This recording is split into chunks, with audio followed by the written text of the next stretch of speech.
తీర్మానంతో చేస్తున్న శాంసన్ గారికి అందరికీ ఇక్కడికి ఇచ్చేసిన చేరడం నిజంగా మనకి మన పార్టీకి మంచి బలం చేకూరినట్టే. ఈ మధ్యకాలంలో శాంసన్ చాలా మంచి పనులు చేస్తూ చొచ్చుకొని పోయి ఉన్నాడు. ఈరోజు మా ప్రతాపన్నకి శాంసన్ అండగా ఉండడం, మధుబాబు నాయుడు అందరూ అండగా ఉండడం నిజంగా మాకు ఒక మంచి పరిణామంగానే దీన్ని చూస్తూ ఉన్నాము. ఇక్కడ మీ అందరి ఆదరాభిమానాలు చూస్తే మే 23వ తారీఖు వచ్చే రిజల్ట్ డిక్లేర్ చేసేసినట్టుగానే కనిపిస్తూ ఉంది.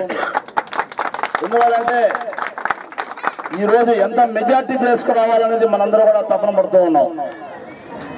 మీరు చెప్పిన ప్రకారం మన శాంసంగ్ గారు చెప్పారు, ఆయనకి ఎమ్మెల్యే గారితో పరిచయం తక్కువైనా ఆయన గురించి అవగాహన చేసుకొని నేను ఈ పార్టీలోకి వచ్చానని చెప్పారు. ఆయన సౌమ్యుడు, ప్రతి ఒక్కరిని ఆయన ఆదరించి దగ్గరికి తీసుకునే వ్యక్తి, ఏదైనా కష్ట సుఖాలున్నా తెలుసుకునే వ్యక్తి. ఇక్కడ ఆయనకి కళ్యాణ మండపాలు అయితేనేమి, అదేవిధంగా విద్యా సంస్థలు అయితే అన్నీ కూడా ఉన్నాయి.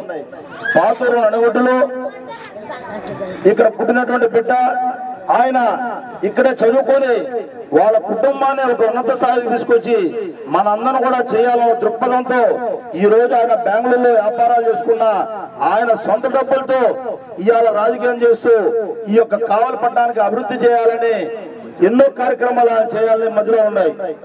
పాటుపడి రామిరెడ్డి ప్రతాప్ కుమార్ రెడ్డి గారిని మరలా శాసనసభ్యులు చేసుకోవాలని మనందరి వ్యయం తప్ప వేరే ఒక దారి లేదని కూడా చెప్తున్నా. ధన్యవాదాలు తెలుపుకుంటున్నా ఇక్కడున్న ప్రజలకి. శాంసన్ ని బాగా ఒత్తిడి చేయటం జరిగింది.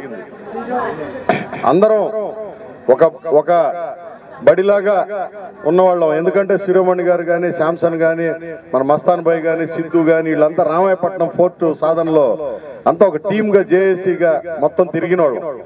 అదేవిధంగా శాంసన్తో మాకు చిన్నప్పటి నుంచి మంచి సాన్నిధ్యం ఉండేది. నాకు బిట్రగుంటలో ఎన్నికలు జరుగుతుంటే ఎప్పుడు నా పక్కనే కంటిన్యూగా అక్కడే ఉండేవాడు. బిట్రగుంట ఎన్నికలు అయిపోయిన దాకా కూడా ఇక్కడ ఫస్ట్ నుంచి నమ్మకానికి ప్రతీక వాళ్ళ నాన్నగారు వందనం గారు, గొట్టిపాటి కొండపనాయుడు గారితో ముఖ్యంగా ఆయనతో ఆ సాన్నిధ్యం ఉండేది వాళ్ళ కుటుంబానికి. వందనం అంటే ఒక నమ్మకం.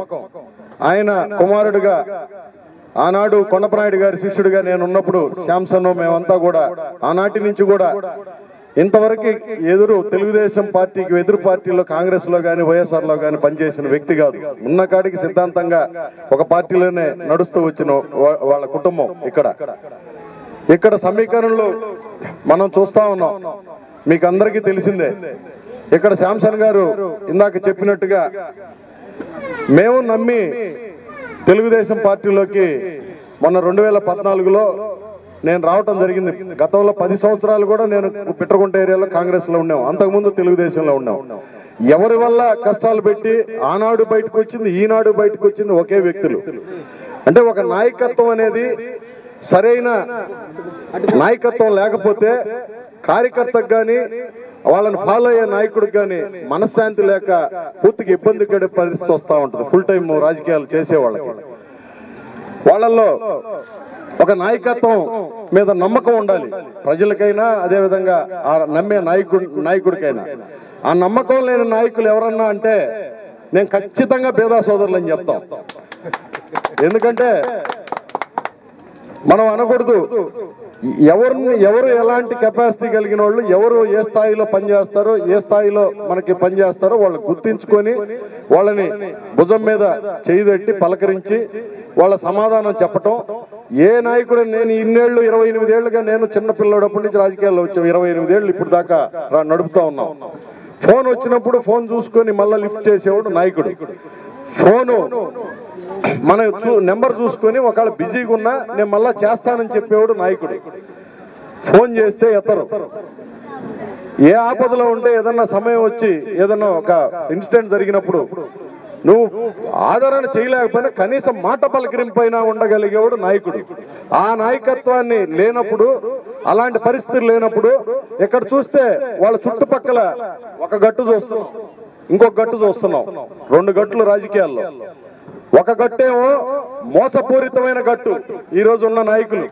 అంటే నాయకుడు ఏ విధంగా ఉంటాడో కింద వాళ్ళతో ఉండే వాళ్ళు కూడా ఆ విధమైన పరిస్థితులు. కావల్లో తెలుగుదేశంలో ఉన్న నాయకులు చూస్తే ఆ గట్టు మీద ఒక్కరన్నా సరైన నాయకుడు ఉన్నాడా అని చెప్పి నేను అడుగుతా ఉన్నాం.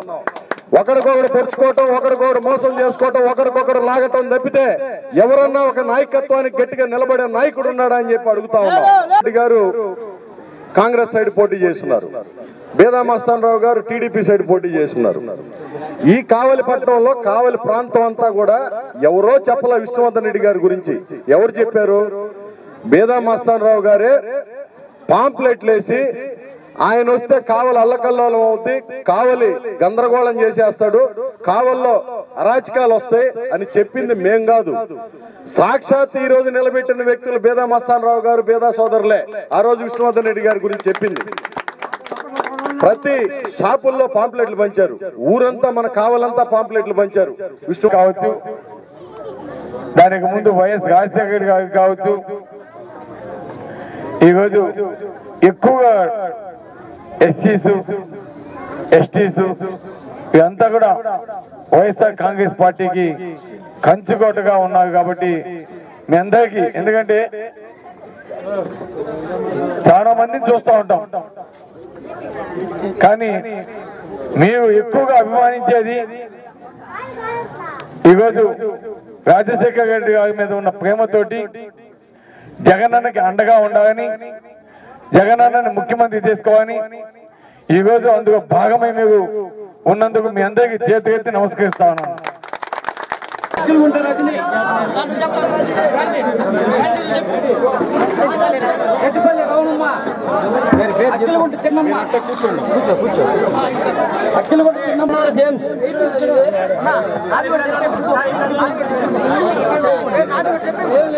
ప్రకాశం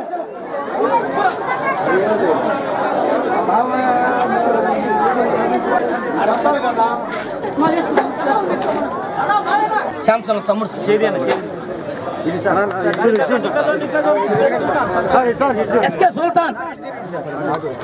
ఎస్కే సుల్తాన్ గోసాల చిట్టిబాబు,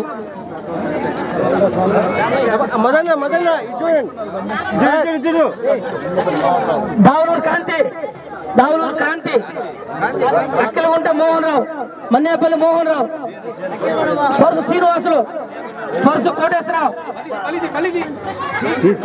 మన్నేపల్లి మోహన్ రావు, పరుసు శ్రీనివాసులు, మందా శ్రీనివాసులు.